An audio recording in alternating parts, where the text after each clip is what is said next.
안녕하세요. 돈 파는 가게 대표사원 김강주입니다. 요즘 금리가 계속 오르죠. 자, 금리가 올라도 너무 급하게 오릅니다. 그죠?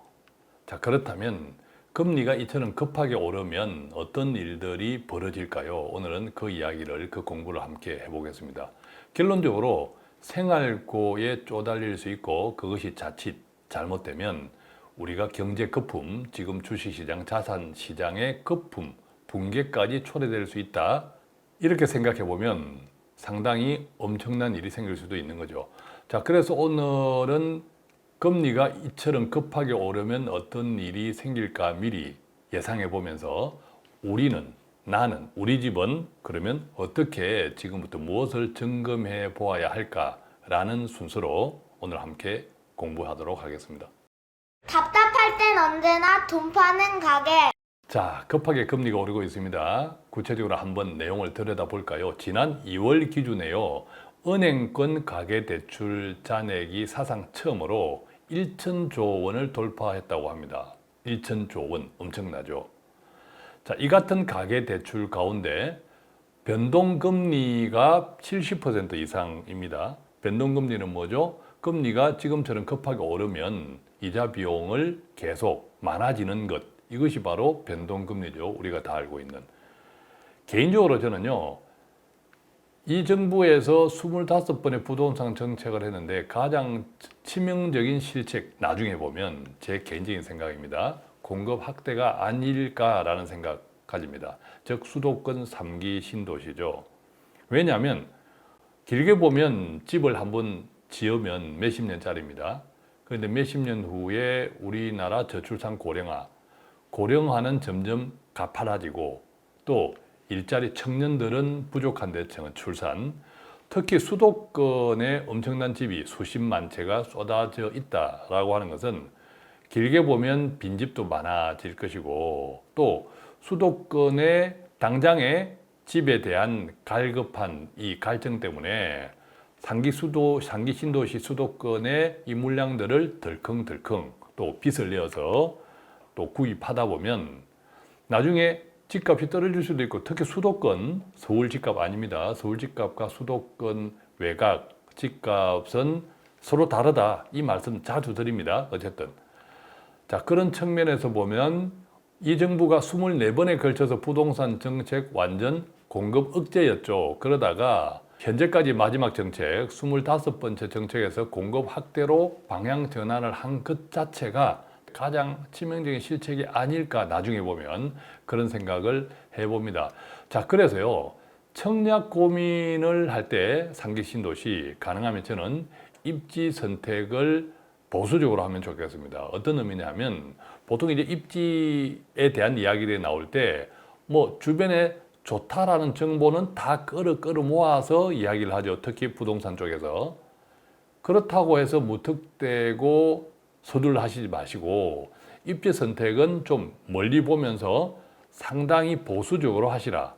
그래서 3기 신도시는 당장에 지금 집이 없어서 급한 분들도 있겠지만 그럼에도 불구하고 길게 생각하셔서 정말 좋은 입지가 아니면 보수적인 관점에서 선택하시라. 이 말씀 좀 먼저 드리고 싶습니다. 자, 그렇다면 금리는 이자 부담에 어떤 영향을 줄까? 자, 이런 자료가 있습니다. 금리가 1%포인트 상승하면 추가되는 이자가 12조 원이라 합니다. 더 중요한 것은요, 12조 원에 대한 부담을 누가 하느냐?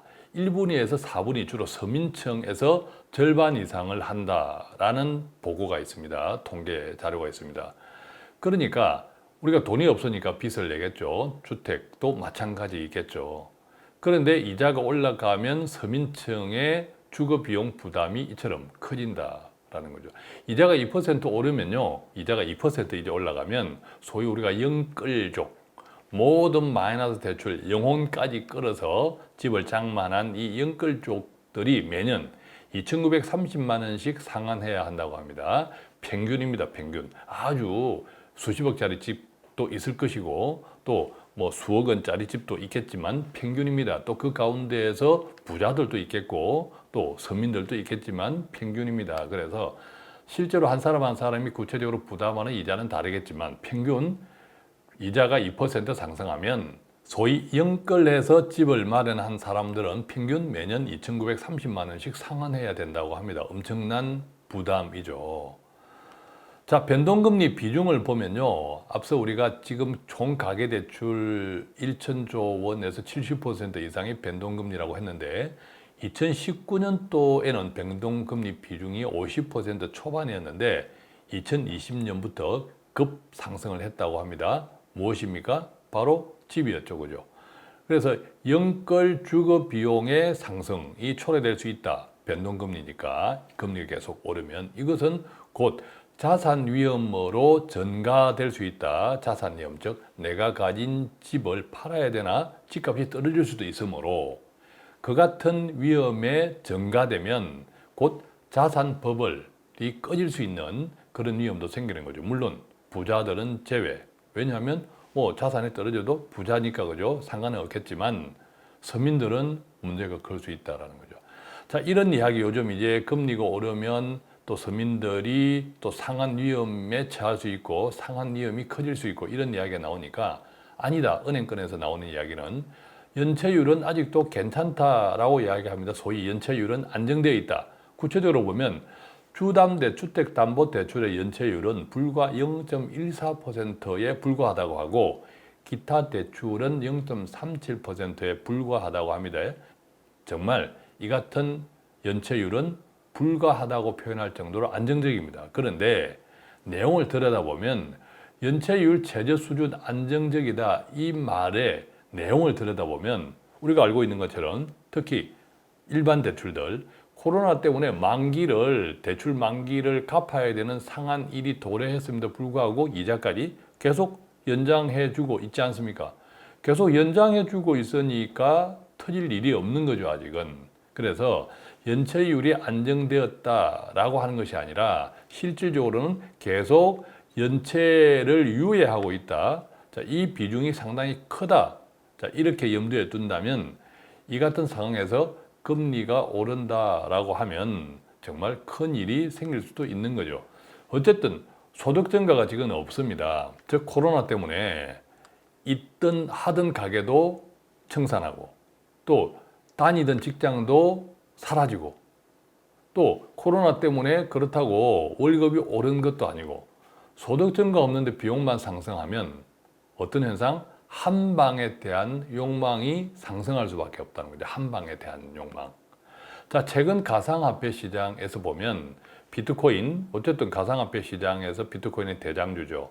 비트코인 비중이 40%대로 축소했습니다. 무슨 이야기입니까? 비트코인이 너무 비싸므로 소위 말하면 비트코인을 제외한 모든 코인을 알트코인이라고 하는데 조금 싼 알트코인, 가상화폐에 투자하면 더 크게 벌 수 있지 않을까라는 심리 때문에 최근 가상화폐 전체 투자 금액에서 비트코인 비중이 40%로 떨어졌다. 그런데 이것은 2017년도 비트코인이 대폭락할 때, 가스폐가 대폭락할 때 그때 당시와 비슷한 수준으로 갔다.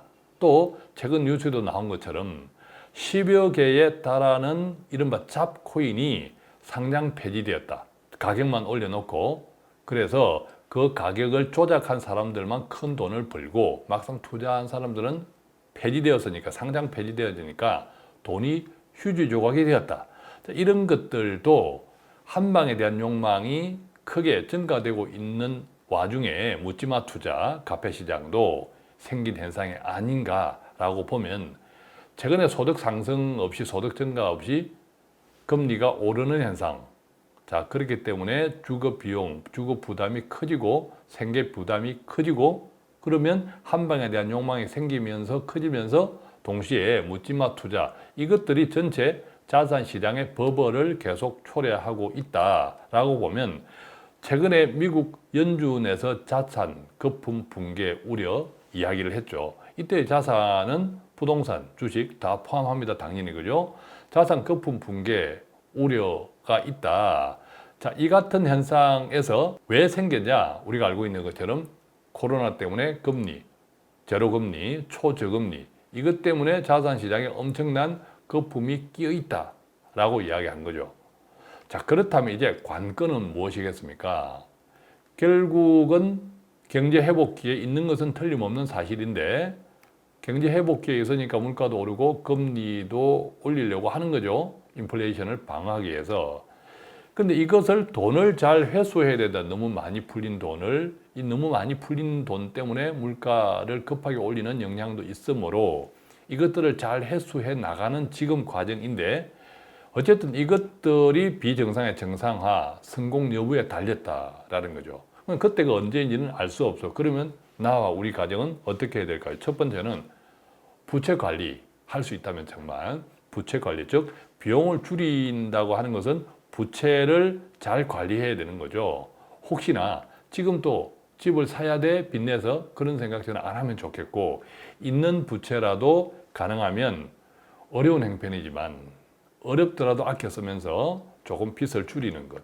두 번째는 한방 심리 정말 이제 자제해야 됩니다. 묻지마 투자 자제해야 됩니다. 가족 중에 그런 생각을 가졌다면 뜯어 말려야 됩니다. 한방 심리, 자산법을 한 방에 갈 수 있습니다. 세 번째는 투자 태도. 정말 주식이든 투자한다면 또 부동산에 내 집을 가지기 원한다면 재정적으로는 아주 여유가 있는 상태. 즉 주식에 투자하더라도 장기 투자가 가능한 여윳돈. 그런 투자 태도를 반드시 가져야 하고 네 번째는 그래서 돈의 질, 앞서 말씀드린 여윳돈으로 해야죠. 만약에 큰 폭의 하락이 있더라도 나중에는 또 기다리면 오를 것인데 기다릴 수 있느냐가 문제죠. 바로 그것이 돈의 질이라는 거죠. 자, 그래서 금리가 급하게 오를 때 요즘 같이 이게 생활고에 이어서 그것이 자산 시장의 거품 붕괴까지 이룰 수 있는데 그것을 위해서 나와 우리 집은 첫 번째 부채 관리, 두 번째 한방 심리 자제, 세 번째 건강한 투자 태도, 네 번째 투자할 때는 반드시 여윳돈, 이 돈의 질, 이 네 가지를 꼭 기억하고 적용하면 좋겠습니다. 자, 오늘은 인플레이션과 관련되어서 금리가 급하게 오르는 것과 관련돼서 어떤 위험이 있고 우리 가정은 어떻게 대비해야 될까를 말씀드렸는데 좀 도움이 되셨습니까? 돈 파는 가게는 오늘 또 조금이라도 유익한 정보를 배달해 드리기 위해서 최선을 다하고 있습니다. 간단한 문의는 02-536-0153 또는 카카오톡 플러스 친구 돈 파는 가게 머니 슈퍼마켓 찾아서 1대1 채팅창 문의해 주시면 하는 범위 내에서 성실하게 답해 드리겠습니다. 고맙습니다.